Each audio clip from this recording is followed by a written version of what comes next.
Hi, I'm Marjorie. My in-laws told my husband I cheated just to protect their $70 million fortune. And he believed them. He stood over my hospital bed, looked into our newborn's face, and shouted, "That baby isn't mine." The night before his big promotion, he kicked me out with nothing but a diaper bag and a cab ride. For 22 years, he stayed silent.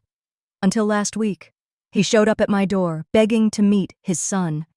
But what happened next left them frozen in a way even I didn't see coming. Before we dive in, tell me, what time are you listening to this, and where? Drop a comment below. I want to know who's out there hearing my truth. I was 19 the first time I walked into the Sterling's dining room. The place smelled of polished oak and old money, and the chandelier above me sparkled like it was built to make people like me feel small. I had grown up in a modest house on the outskirts of Houston, the youngest daughter of a mechanic and a school secretary. We had a clean kitchen and a backyard full of pecan trees, but no oil money, no designer gowns. I thought love would be enough to bridge that gap. Harlan told me it would. He promised me we'd make our own life, even if his parents didn't approve. That night, we were supposed to be celebrating. He'd just been told he was up for a major promotion at his father's company, and I was 6 months pregnant. My hands shook as I smoothed my dress over my stomach. I had tried to pick something conservative, nothing too loud, just a soft blue wrap that reminded me of home. I told myself, be polite, stay quiet. They'll see you're not what they think. Sybil, his mother, greeted me at the door with a smile that didn't touch her eyes. "You're glowing," she said. "Must be nice to be so carefree." She held onto my elbow a little too long, guiding me to my seat like I was a guest at my own trial. Across the long table, Virgil sat stiffly, his cufflinks catching the light. Harlan took his place next to me and reached for my hand under the table. His palm felt damp. Dinner began with polite conversation about company news and donations to some museum I'd never heard of. I tried to follow along, nodding when appropriate. It was almost peaceful until Virgil leaned forward, his voice low but sharp enough to slice through the room. "Harlan, you know the family's position. Keep this girl and you forfeit $70 million. That's not just cash. It's our legacy. Think of your future." My fork froze midair. They were talking about me like I wasn't sitting there, like I was some bad investment. Harlan's fingers tightened around mine, but he didn't say anything. I could feel my cheeks burning. The chandelier above seemed to hum louder, the silverware clinking like a warning bell. I opened my mouth to speak, to defend myself, but Sybil cut in, her voice soft and full of poison. "We're only trying to protect you, dear. But Harlan has a right to know the truth. You might as well tell him before the papers do." She turned to her son. "She's been seeing someone else. The baby isn't yours." My breath caught. "That's not true," I said, louder than I meant to. "Harlan, you know me." But he wasn't looking at me. His face went pale, then flushed deep red. He stood so fast his chair scraped across the floor. "Is it true?" he demanded, his voice breaking. "It's a lie." My voice cracked under the weight of their stares. "I have never—" "Stop." He slammed his palm against the table. "Don't lie to me." The room fell silent. Even the servants paused. Sybil lowered her eyes, playing the part of the wounded mother. Virgil sat back, satisfied. And Harlan, my Harlan, looked at me like I was a stranger who had ruined his life. "That baby isn't mine," he shouted, the words echoing off the high ceiling. The chandelier rattled. My heart dropped so hard it felt like I could hear it hitting the floor. No one rushed to my defense. No one said a word. The guests at the far end of the table stared at their plates as though they hadn't heard anything. The silence was heavier than the accusation itself. I reached for Harlan's arm, but he pulled away, his jaw clenched tight. I swallowed hard, trying to steady my voice. "You're making a mistake," I whispered. "Please don't let them do this to us." But he wouldn't look at me. I could see Sybil's smirk reflected in the polished silver teapot, small and victorious. I sat there while the food cooled, feeling the walls close in, wondering how quickly love could turn into suspicion when money and power entered the room. That night, before the promotion that was supposed to secure our future, he threw me out into the cold, and that was only the beginning.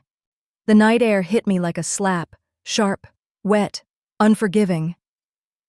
I stood frozen at the edge of the long driveway, holding a duffel bag I barely remembered packing. Behind me, the iron gates of the Sterling estate closed with a hollow, mechanical thud. I didn't even get to use the front door. Harlan told the staff to escort me out through the side, like I was a problem they didn't want the neighbors to see. I didn't cry. Not at first. I just stood there, shoes sinking slightly into the gravel, the sound of my own breathing loud in my ears. A gust of wind picked up, tugging at my thin sweater. I instinctively wrapped one hand over my belly. The baby shifted inside me, like he knew, like he felt it too. I didn't know where to go. My parents had passed away years ago, and I hadn't spoken to my sisters in months. Harlan said they were too judgmental, that they'd only try to ruin what we had. God, how stupid I'd been. I started walking. The neighborhood was quiet. Too quiet. Manicured hedges, perfect lawns, homes with gates and cameras and alarms. No one looked out their window. No one asked if I was okay. I was invisible here. I always had been. That realization didn't come all at once. It unfolded slowly, painfully, as my boots crunched against the pavement and the streetlights buzzed overhead. I remembered our first family dinner after Harlan and I eloped. Sybil had insisted I sit at the far end of the table beside the help. Virgil never once asked me a question. He only looked at Harlan when he spoke as if I didn't even exist. Back then, I told myself it was just formality, old money traditions. Give it time, I thought. They'll come around. But time didn't fix it. Neither did my efforts. I learned not to speak unless spoken to. I dressed the way Sybil liked, muted colors, conservative cuts. Still, she'd call me that girl when talking to friends. Never by name. Never Marjorie. At one Christmas party, I'd baked a pecan pie from my mama's old recipe.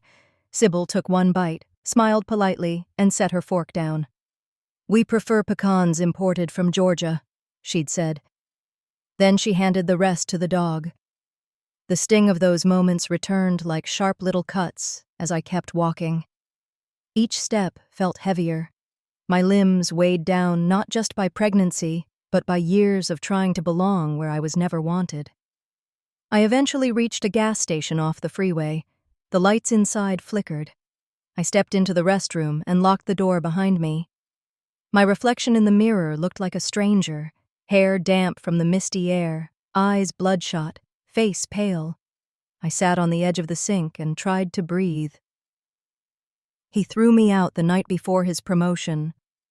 The timing hit me like a punch in the chest. He didn't even wait, didn't ask questions, didn't defend me or give me the benefit of the doubt. All those words he used to say, "You're my world. I'd give up everything for you," they evaporated the moment money came into the room. I laughed, but it came out broken. Not because it was funny, but because it was so predictable. I had just refused to believe it. For Harlan, image was everything. I was a risk to his narrative. The poor girl who got lucky, now cast out to protect the fairy tale he wanted to sell the boardroom. He chose legacy over loyalty, appearances over love. He chose them. I rested both hands on my belly and closed my eyes. "I'm sorry," I whispered. "I should have seen it coming. But I won't let them define us. I won't let them erase you or me." A quiet promise, born not out of rage but resolve. I didn't know what came next, but I knew this. I would not let that night be the end of our story. I wasn't going to disappear. Not for them, not for anyone. I stayed in that restroom until morning. The sky outside slowly turned from charcoal to navy to a pale, indifferent blue. I washed my face in cold water, dried it with the sleeve of my sweater, and gathered what was left of my pride. I didn't have a plan yet, but I had a spine, and a heartbeat inside me, reminding me why I had to keep going. But the more I tried to survive quietly, the more their shadow found ways to crush me. I learned quickly that starting over doesn't mean the world gives you a fresh page. Sometimes it hands you back the same sheet, just more torn than before. It had been a few weeks since I was thrown out. I was crashing on a friend of a friend's pull-out couch in Pasadena, paying rent with odd jobs and tips from a diner off Highway 6. I kept my head down, stayed off the grid, and figured if I kept quiet, they'd forget about me. Let the Sterlings live in their glass mansion with their lies. I didn't want anything from them. Just peace. But the peace never came. It was a Wednesday. The sky was heavy with clouds, the kind that press down on your shoulders. I had just returned from a double shift, feet blistered, apron stained, when I found a man in a suit standing by the stoop, polished shoes, too clean for this neighborhood. "Marjorie Sterling?" he asked, though he already knew. I hesitated. "Used to be." He handed me an envelope, sealed with gold trim and a wax insignia I recognized from Virgil's office door. "You've been served." My fingers trembled as I broke the seal. Inside were thick documents on letterhead that smelled of cigars and arrogance. The message was clear. I was never legally married, not in a way that counted. They claimed Harlan had signed under emotional duress, that no proper license was ever filed, that I had misrepresented myself. They wanted me to sign, to agree that nothing between us had been real, not the vows, not the baby, not the years. There wasn't even a note from Harlan, no explanation, no apology, just pages and pages erasing me with legal ink. I sat on the porch steps, paper in hand, as the courier disappeared around the corner. My chest felt tight, but I wouldn't cry. Not again. I read each line slowly, trying to find the one that would snap me out of this. But they'd covered everything. It was like I'd never existed. In the days that followed, I saw the shift in people's eyes. The women who used to chat with me in line at the grocery store now ducked behind displays. At the diner, regulars who once tipped me extra avoided my table. Even the sweet older lady from church, the one who once knitted me a scarf, walked right past me during Sunday service. The story had spread. They didn't say it outright, but I could feel it in their silence. I had trapped Harlan, slept around, got pregnant and tried to cash in. The whole fairy tale rewritten as a scandal. I wasn't just erased, I was replaced with a lie. One afternoon, I caught sight of my reflection in the freezer door at the market. I looked tired, older than I should have. My eyes had lost something, some spark I couldn't name. That scared me more than the rumors. A few days later, I went to a small gathering at church, a baby shower for a woman I barely knew, just to feel something normal. I brought a pack of diapers and smiled through the conversations, but I noticed it immediately. The sideways glances, the whispers behind coffee cups. No one sat near me. One woman I'd prayed beside for months wouldn't even make eye contact. And then I heard it. Just a whisper, but loud enough. "She's the one from that family mess. The one with the fake marriage. Poor thing doesn't even know who the daddy is." That was the moment I knew. This wasn't gossip. This was war. The timing, the precision, the silence from Harlan. It was all orchestrated. They weren't just cutting me out. They were cleansing their brand. The Sterlings had a legacy to protect, and I was a stain they were scrubbing away before his promotion went public. I left the shower early, walking home alone under the fading sun. I didn't rush. I wanted the walk. I needed the air. My mind kept circling one thought. They want me to disappear. That was when something shifted. I looked down at my belly, now unmistakably round beneath my coat. I placed both hands there and took a long breath. "They want silence," I whispered. "That's exactly why I can't give it to them." I wasn't sure what standing up would look like yet. but I knew what laying down felt like, and I was done with that. But I didn't know then.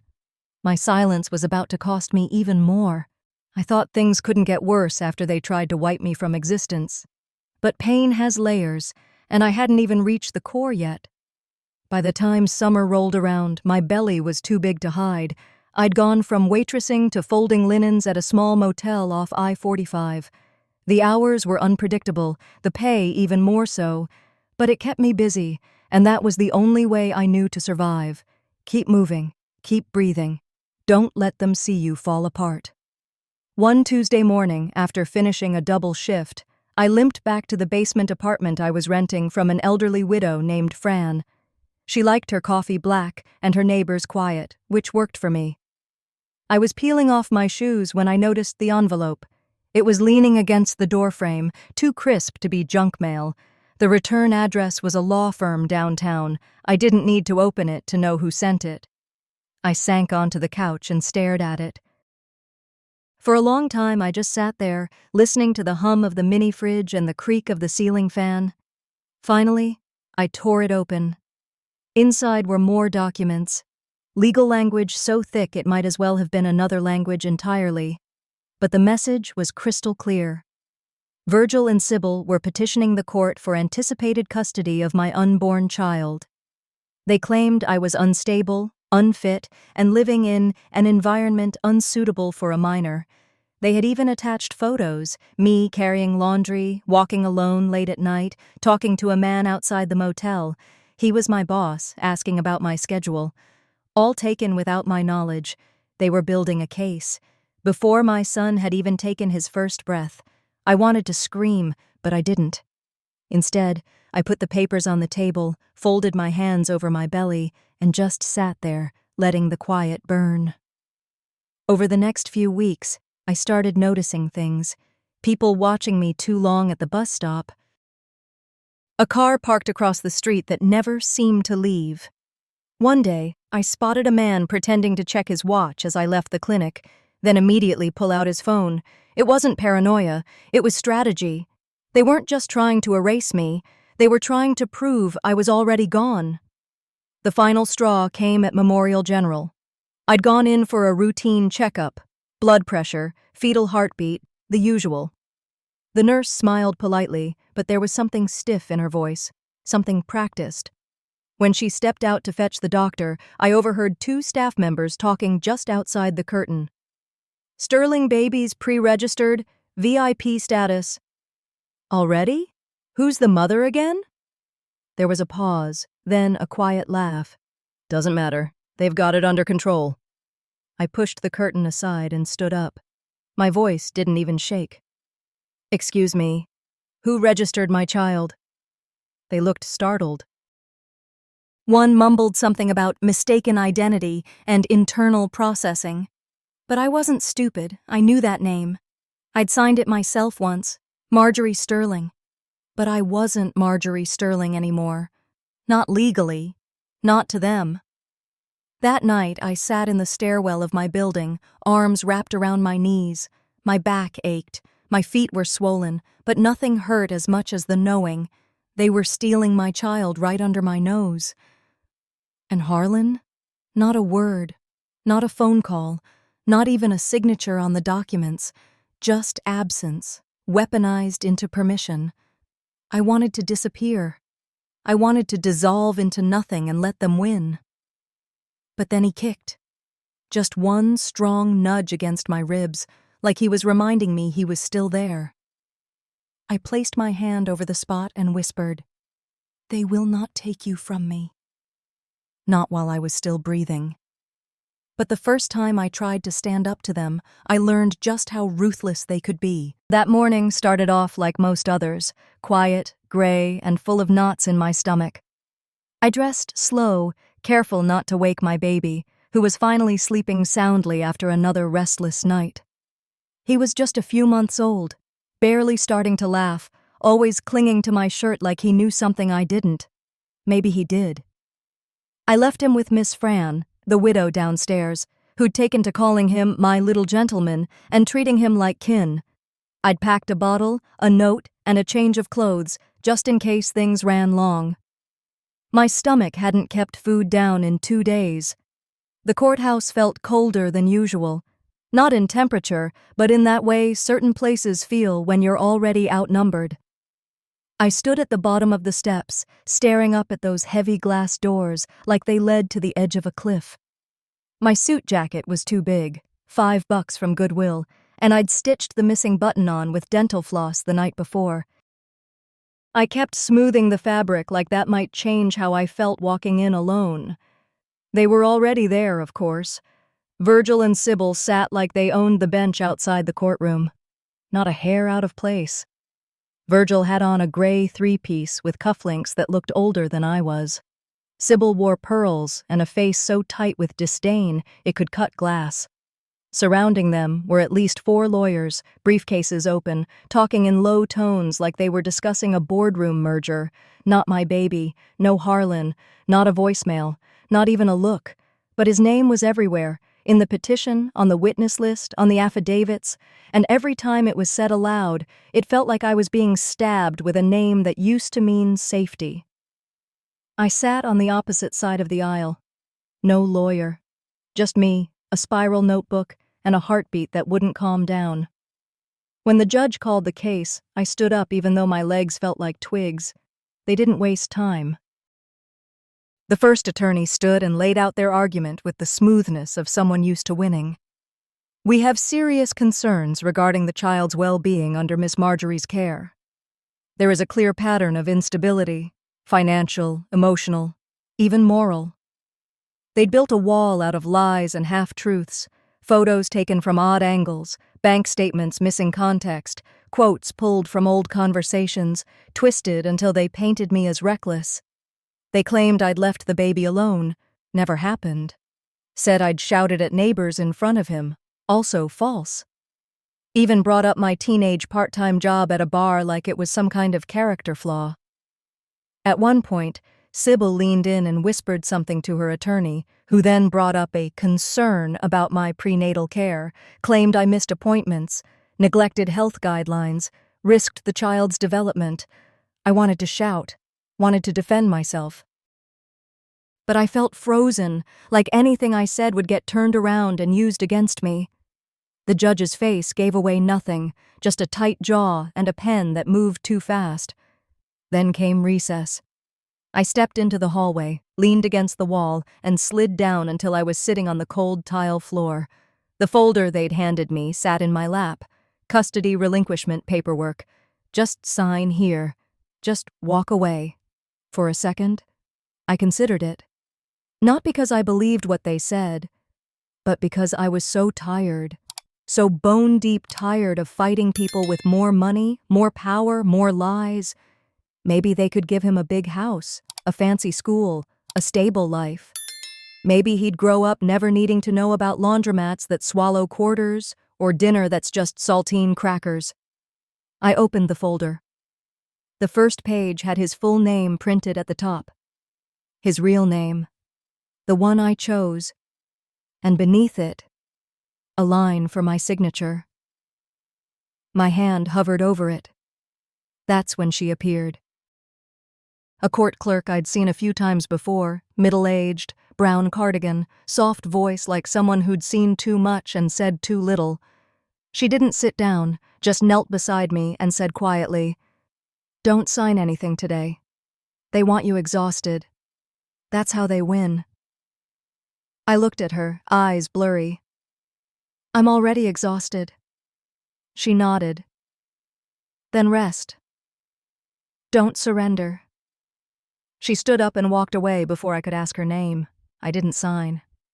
I put the folder back in my bag, stood up, and went back into the courtroom. My hands still shook, but something had shifted. I wasn't just trying to survive anymore. I was trying to protect him. That was different. That was stronger. They kept talking, kept filing motions, kept twisting truth into knots. But I didn't crumble. That day I didn't surrender, but I walked out knowing they weren't done with me yet. I didn't sleep the night after court. My body was exhausted, but my mind refused to rest. Even as the baby stirred beside me, Even as the window unit buzzed and rattled above the crib, I kept hearing Sybil's voice echo in my ears, cold, measured. "This is for the child's best interest." They said that so often it started to sound like scripture, but I knew the truth. This wasn't about the child. It was about control. A year had passed since I gave birth. My world had shrunk to a tiny apartment above a Mexican bakery on the east side of Houston. The place smelled like sweet bread and hot grease. The faucet in the kitchen dripped non-stop no matter how tight I turned it, and I had to keep a bowl under the sink to catch the leak. Still, it was ours. Lawson had outgrown his first crib, so I'd traded a stack of paperback novels for a gently used toddler bed from a woman down the hall. The walls were patched in places with leftover wallpaper scraps, ducks and trains and bright cartoon suns. It didn't match, but it felt like home.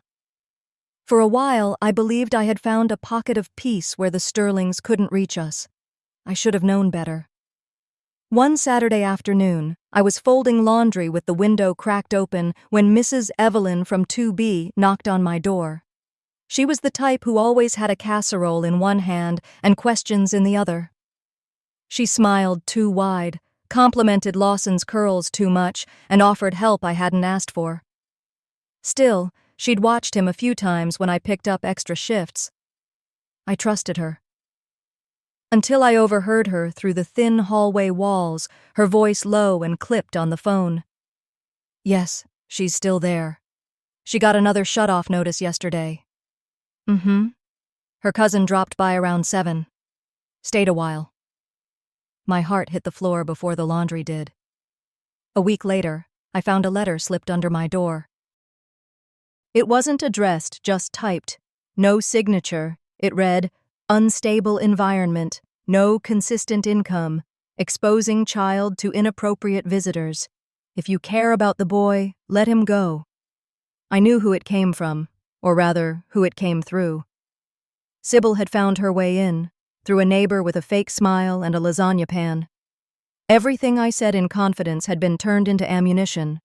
Every bill I paid late, every job I switched trying to find hours that worked with daycare, every moment I cried quietly on the fire escape while Lawson napped.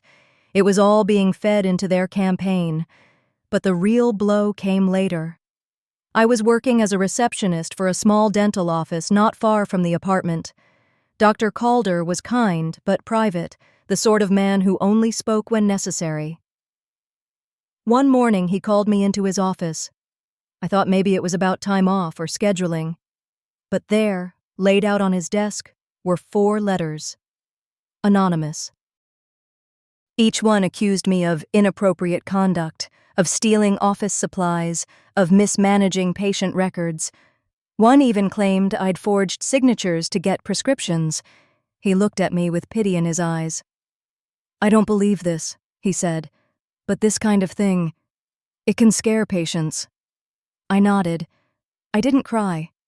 I walked back to the front desk and typed in the day's first appointment, but my hands shook so badly I had to retype it 3 times. That night, I locked the door, turned on every light in the apartment, and sat on the floor with Lawson in my lap. He didn't know what was happening. He just curled into me, babbling softly, playing with the sleeve of my sweater. And I whispered into his ear, "If they burn everything I build, I'll build again. But I will not let them take you." It wasn't just a promise. It was a vow.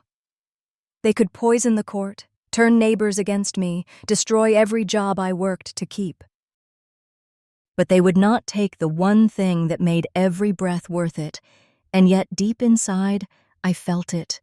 That chill again, the sense that something worse was coming, something lower, dirtier, designed not just to discredit me, but to break me. But the harder I fought to hold my ground, the dirtier their next strike became. They didn't just want me quiet. They wanted me erased. One Thursday morning, as I pushed Lawson's stroller through the checkout line at a corner market, I saw it. There on the newspaper rack, just above the gum and breath mints, my face, printed in glossy tabloid-style ink under a headline that read, the woman who trapped a sterling.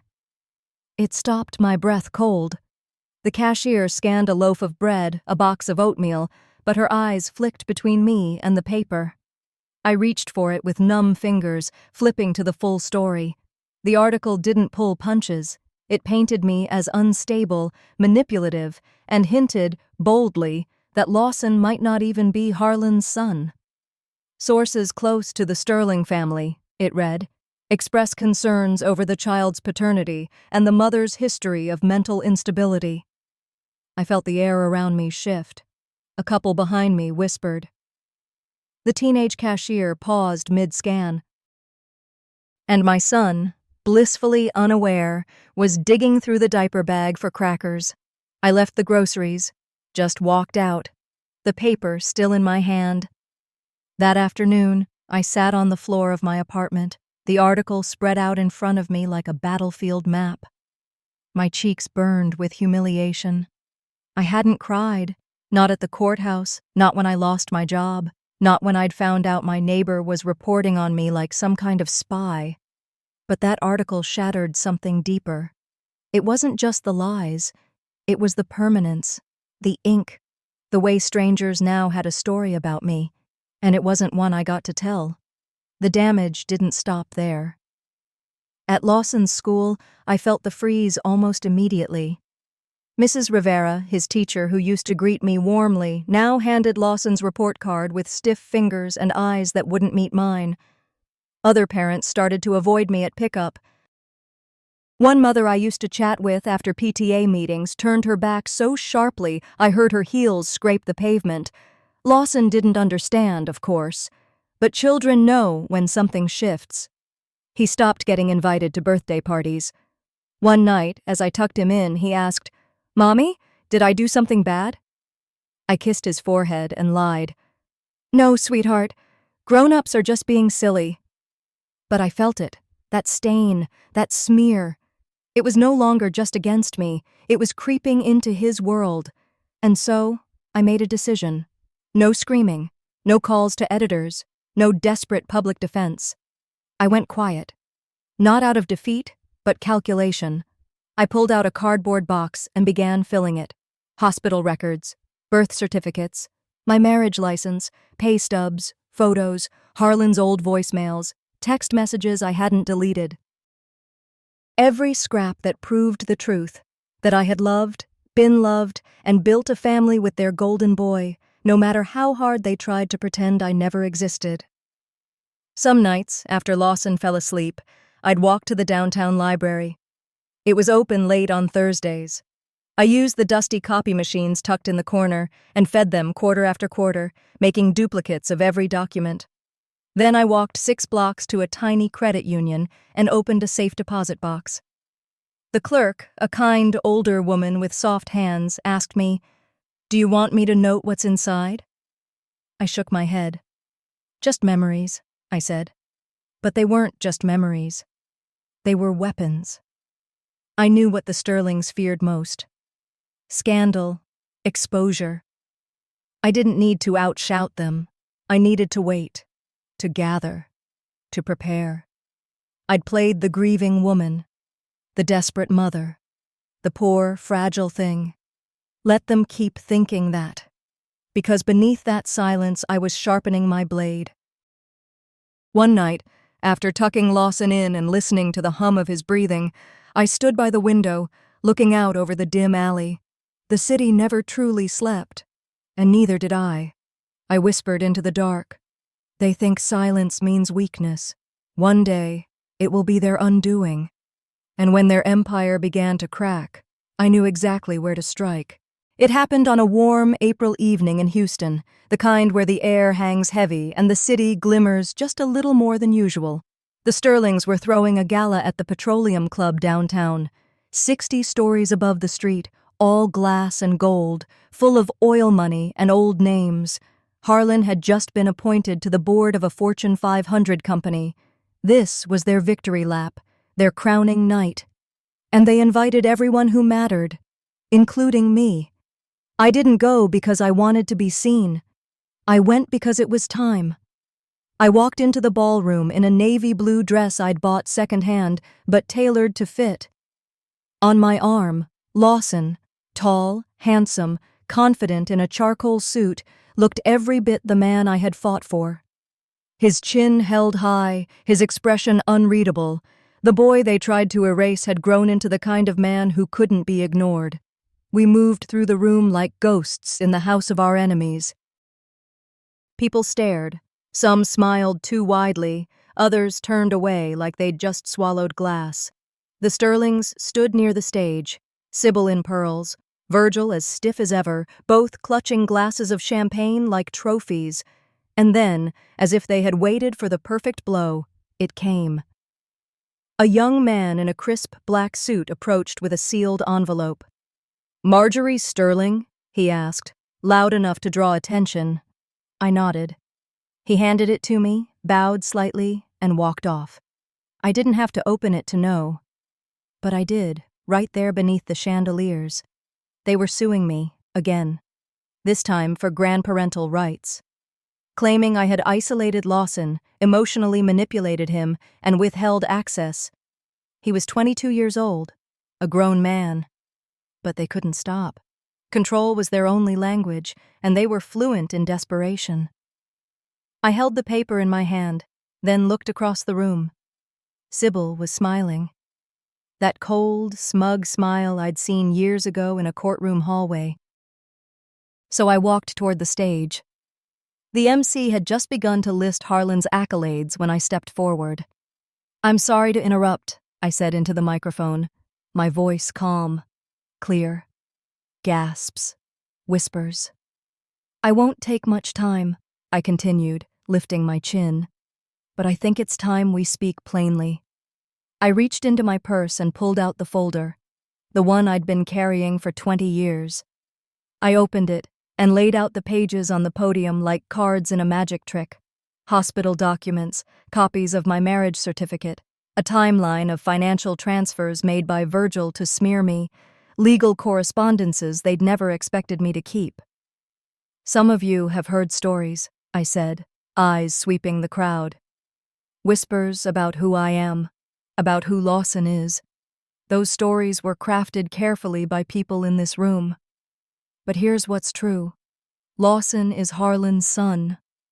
I was his wife, and everything else you've heard was a campaign to erase us." The room fell still. No music. No clinking of glasses, just the hum of air conditioning and the weight of truth dropping like a brick. Virgil stepped forward. "This is not the time." But Lawson's voice cut through like a blade. "Don't speak for me." He walked to my side, eyes locked on his grandfather. "You lied to the world for decades. You dragged my mother through hell to protect your image. And you know what? I know exactly who my mother is. And it's not you." You could feel the shift, like glass fracturing. Sybil opened her mouth to speak, but nothing came. For the first time, her words had failed her. Harlan sat frozen in his chair, watching the world he'd built on silence and reputation begin to collapse under its own weight. I turned back to the crowd. "You can choose to believe what you want, but the truth is here, in writing, in flesh and blood, in the man standing beside me." I stepped down, documents in hand, heart steady. The Sterlings had always underestimated me. Because I didn't scream, because I didn't fight dirty, because I'd stayed quiet. But silence, I had learned, wasn't surrender. It was strategy, and now it was their undoing. We left the ballroom slowly, as people whispered in the wake of our passing. Some looked at me differently now, not with pity, not with suspicion, but with something closer to respect, maybe even awe. Outside, the wind had picked up. The sky above downtown Houston was wide open, dark and alive. Lawson looked at me as we reached the sidewalk. "Mom," he said, "that was brave." I smiled. "No, that was overdue." We walked toward the parking garage, my heels clicking against the concrete, the folder still tucked under my arm like a final word I had waited decades to say. But as their empire cracked, Harlan did something I never saw coming. 3 nights after the gala, just as I was settling in with a cup of lukewarm chamomile tea, I heard the knock. Not the hurried kind that comes with neighbors or delivery drivers, but slow, measured.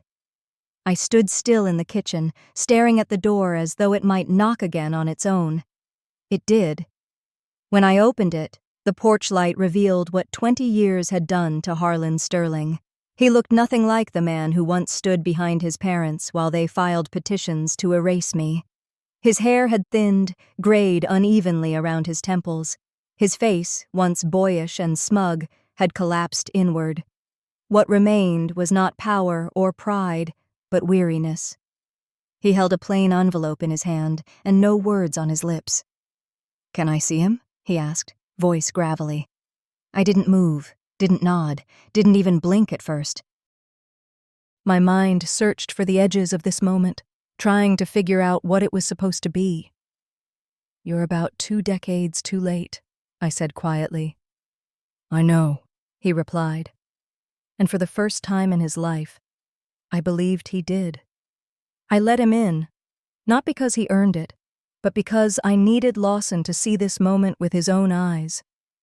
I led Harlan into the living room, where Lawson was sitting cross-legged on the floor, headphones around his neck, reading something on his laptop. He looked up. "What's he doing here?" I answered without turning. "He came to talk." Lawson stood, folding his arms across his chest. There was no greeting, no tension either, just the cool distance of a son looking at a stranger who should have been something more. Harlan took a breath. "I wasn't strong enough to stand up to them. I should have been. When I said those things to your mom, I didn't even believe them. I just let it happen." I remembered the night in the hospital. The sterile air, the sharp beep of machines, and Harlan shouting, "That baby isn't mine!" His voice rang in my memory like a cracked bell. I never forgot it. And I could see by the way his eyes dropped now. Neither had he. "You let them write your story," I said, flat. "And then you spent 20 years watching it get published in my blood." He nodded slowly. "I thought I could fix it later. I thought there'd be time." Lawson looked at him, calm but unsparing. "You're 22 years late. I don't need a father. I already have a mother who never left." Harlan didn't argue. He just stood there, holding the envelope awkwardly between his fingers like a man who brought a gift to a funeral. "I'm not asking for anything," he said finally. "I just wanted to say, I'm sorry." Lawson walked to the door and opened it. "I heard you." Nothing more needed to be said. Harlan stepped back onto the porch and paused. "You look like me when I was your age." Lawson didn't respond. I followed him out and pulled the door closed behind me. "You don't get to rewrite your legacy now. That's not how this works." "I know. You had your empire. You chose silence." He nodded, eyes glinting. "And you chose to endure." "No," I corrected. "I chose to raise a man. And I did." He gave the faintest nod, then turned and walked down the path, disappearing into the darkness like the last ember of a fire finally gone out. Not 10 minutes later, I saw the black sedan pull up across the street. The back door opened, and out stepped Sybil. Virgil followed, slower now, his cane tapping the pavement like a metronome of failure. I stayed on the porch, arms folded, feet planted. Sybil called out, "Marjorie, please, we just want to speak with Lawson." "Speak?" I asked. "Or convince? Manipulate? Control?" Virgil held up both hands, palms out. "He's still our grandson. He's a man, and he decides who he gives that title to." Sybil tried again, walking toward the steps. You've poisoned him against us. I laughed, not bitter, just tired. You did that yourself, over 2 decades of court filings, gossip, and silence. Lawson came to the door behind me. He didn't speak, just stood there, tall and still, looking right through them. They froze. For the first time in all these years, they knew they had no more cards to play, no threats, no leverage, no papers to file or judges to buy. They were just 2 old people with nothing left but regret, staring at the life they tried so hard to bury. Sybil lowered her eyes. Virgil turned without a word. And together, they got back into the car that had once made people stand straighter when it pulled up. We went back inside, closing the door behind us. Later that night, as Lawson sat on the floor again, headphones on, I leaned against the doorway and just watched him. He looked up and smiled. They really thought they could erase you, he said. They tried to erase me. They tried to erase us, I whispered. But in the end, silence spoke louder than all their money. We didn't need fireworks. We didn't need revenge. We had truth. And each other. The scars remain, but so does my son. And that is enough.